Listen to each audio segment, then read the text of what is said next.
माननीय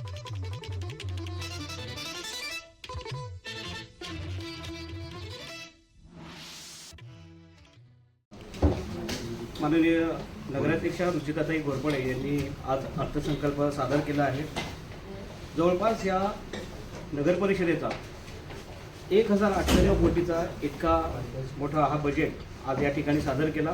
त्यामध्ये महसुली जमा असेल, भांडवली जमा आहे, खास करून प्रत्येक क्षेत्राला त्यांनी न्याय देण्याचा प्रयत्न केलेला आहे आणि अतिशय परिपूर्ण असा बजेट आज कुळगाव बदलापूर नगर परिषदेमध्ये त्यांच्या माध्यमातून त्यांनी सादर केला आहे। मग यामध्ये महिला असतील, युवक असतील, विद्यार्थी असतील, ज्येष्ठ नागरिक असतील, विशेष करून दिव्यांग असतील आणि नुकत्याच जन्माला आलेल्या कन्या असतील, म्हणजे प्रत्येकाला त्या ठिकाणी विशेष आणि अशी भरीव अशी तरतूद या बजेटमध्ये करण्यात आलेली आहे। मला सांगावंसं आवडेल की माझा अतिशय जिव्हाळ्याचा एक मुद्दा आहे, एक प्रश्न आहे की गेल्या मागील 3 वर्षापासून आपण मुलींच्या जन्माचं स्वागत करतो। त्यामध्ये त्यांचं सुकन्या समृद्धी योजनेअंतर्गत आपण त्यांचा पहिला हप्ता देखील भरतो। परंतु माननीय आमदार किसन कथोरे साहेब यांच्या मार्गदर्शनाने आपण या नगर परिषदेमध्ये मुख्याधिकारी माननीय नगराध्यक्षांना आपण पत्राद्वारे मागणी देखील केली होती। परंतु मला देखील वाटलं नव्हतं की एवढा निधी प्रचंड मिळेल। परंतु नगराध्यक्ष मॅडम यांनी नगराध्यक्षा कन्या योजना त्यांचा जन्माचं स्वागत म्हणून त्यांनी त्यांच्या थेट खात्यामध्ये 5000 रुपये त्यांच्या मुलीच्या खात्यामध्ये जाणार आहे। त्याबद्दल माननीय नगराध्यक्ष महोदयांचं मी मनापासून त्यांचं अभिनंदन करतो। आणि आरोग्याच्या बाबतीमध्ये तर इतकी भरघोस आपण असं नवीन योजना आपण या माध्यमातून आणतोय।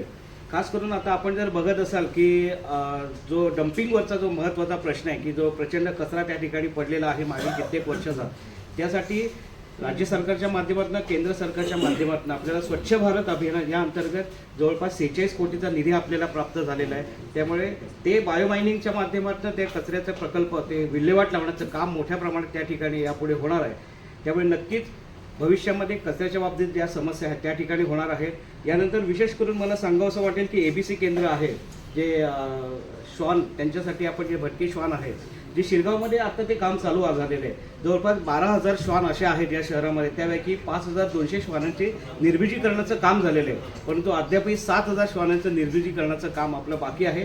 त्यासाठी मागील काही दिवसापूर्वी जी सर्वसाधारण सभा झाली होती त्यामध्ये त्यांना आपण 2 कोटीचे आपण त्याला त्याची मंजुरी दिलेली आहे त्यासाठी, आणि त्यासाठी बजेटमध्ये देखील त्याला 2 कोटीची आपण तरतूद केलेली आहे। या व्यतिरिक्त काही भटके श्वान आहेत त्यांचं आपल्याला व्यवस्थापन करायचं आहे, त्यासाठी 1 कोटीची तरतूद असेल। परत फिडिंग पॉईंट आहे, त्यासाठी 25 लाखाची अशी चांगली अशी जे भटके श्वान आहेत त्यांच्या फिडिंगसाठी 25 लाखाचा निधी आपण इथे केलेला आहे। या व्यतिरिक्त जंतुनाशक औषधे असतील त्यासाठी खरेदी असेल, किंवा जंतुनाशक फवारणीसाठी आहे, किंवा धूर फवारणी आहे, डास निर्मूलनासाठी, या सर्व गोष्टीसाठी 3,60,00,000 इतकी भरीव तरतूद या बजेटमध्ये करण्यात आलेली आहे। मला एक सांगावंसं आणखीन एक विषय वाटेल की विकेंद्रीकरण, कचरा प्रकल्प आणि IEC माहिती संवाद, आणि या बदलापूर शहरासाठी आरोग्याच्या बाबतीत काही नाविन्यपूर्ण आपल्याला उपक्रम जर करायचे असतील तर यासाठी अतिशय चांगला म्हणजे जवळपास 6 कोटीचा निधी आपण या आरोग्याच्या माध्यमातून यासाठी माननीय नगराध्यक्ष महोदयांनी यांना भरीव अशी तरतूद या माध्यमातून केलेली आहे। मग गर्भसंसार केंद्र असेल, व्हर्टिकल गार्डन असेल, असे अनेक सारे नाविन्यपूर्ण उपक्रम या शहरामध्ये होणार आहेत। परंतु तलाव स्वच्छता अभियान असेल, म्हणजे आपण ज्यावेळेस मूर्ती विसर्जन करतो त्याच्यावर काही प्रक्रिया करून त्याचा ज्या काही करायच्या असतील त्यासाठी देखील भरघोस असा निधी आपण प्रत्येक छोट्या छोट्या गोष्टींचा विचार करून यामध्ये केलेला आहे। आपण जर बघितलं असेल की स्टँडिंगमध्ये जेव्हा ही बैठक झाली जवळपास 8 तास यामध्ये चर्चा झाली होती की बजेटमध्ये एक छोटी छोटी प्रोव्हिजन काय करता येईल। 8 तास चर्चा केल्यानंतर त्यानंतर आम्ही हा बजेट या ठिकाणी सर्वसाधारण सभेमध्ये माननीय नगराध्यक्ष महोदय यांनी केलेला आहे। माननीय नगराध्यक्षा प्रियंकाताई आहेत, त्यांच्या माध्यमातून शिक्षण क्षेत्रामध्ये ज्या नगर परिषदेच्या ज्या शाळा आहेत त्यासाठी जवळपास 13,20,00,000 निधी अतिशय चांगला असं या विद्यार्थ्यांसाठी, म्हणजे आपण या शहरामध्ये ज्यावेळेस आपण बघतो तर शिक्षण आणि आरोग्य या 2 गोष्टीसाठी प्रचंड असा भरघोस निधी आपण या ठिकाणी दिलेला आहे। मला सांगावंसं वाटेल की आपण ज्यावेळेस नागरिकांकडे मतं मागण्यासाठी ज्यावेळेस आपण गेलो होतो त्यावेळेस आपण प्रत्येकाच्या स्वप्नामध्ये आहे की आमचं बदलापूर चांगलं शहर कसं होईल, ज्याचं नावलौकिक आपल्या पूर्ण महाराष्ट्रामध्ये घेतलं जाईल, त्याचं नाव घेतलं जाईल।